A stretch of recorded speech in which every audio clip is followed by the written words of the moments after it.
I was originally planning to keep pushing forward with my Windking series, but I have been seeing a lot of comments lately asking me to talk about potential Chinese pump and dump trends, so I decided to make a video on something that just happened. Gen 3 gloves. This is very recent, and if my read on the market is correct, there's actually a way to position yourself and profit from it.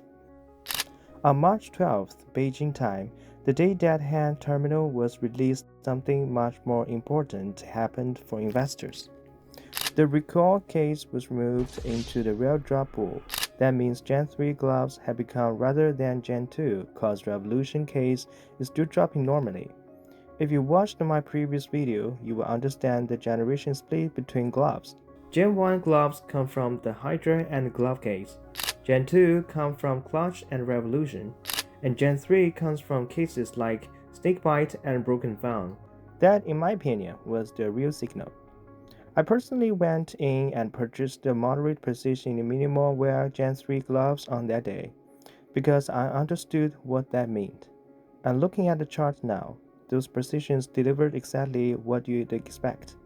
A very aggressive move. I was also able to exit near the top around March 21st. And the reason is simple. I got in before almost all of the Chinese investors.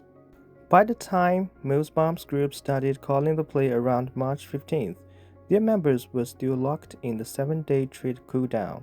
I was already distributing into strength before their liquidity could even hit the market. Now, this isn't about flex and trade. What matters is understanding. When the market moves this way, retail always behaves the same. When something gets discontinued, they rush in and start buying.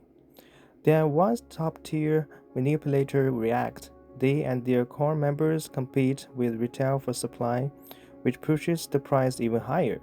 Later on, when early core members come out of the cooldown, manipulator typically pushes the price up again, just enough for them to exit, while attracting new retail buyers to take the other side.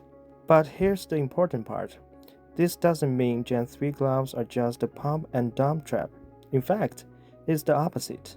Because of the rare drop change, they have actually become a more compelling long-term asset. So the real question is, what happens next? If you've been in this market long enough, you've probably seen this pattern before. There are plenty of items that got discontinued without a clear market maker and were initially pushed up by retail in the street line. If you look at examples like Control Panel or Horus, you can start to see the pattern. What usually happens is this.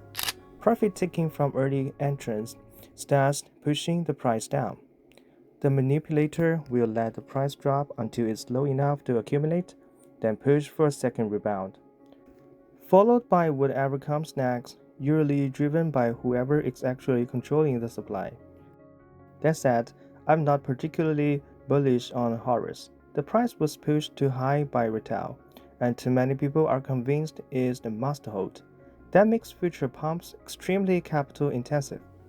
Control panel is the different story. There was clearly early positioning before it got discontinued, but profit taking hasn't fully cleared out weekends, so price compression has been limited, which likely means more sideways movement. Personally, I think Gen 3 gloves are the better play compared to both, simply because gloves as the category have stronger long-term value, but there are a few key things to watch. First, that hand terminal doesn't include model gloves or hand wraps, so capital is naturally concentrating into a few top-tier pieces, like blood pressure and caution. Those are already heavily controlled. If you want to understand where the market is, watch those. Second, only minimal wear and possibly factory new in future really have investment value.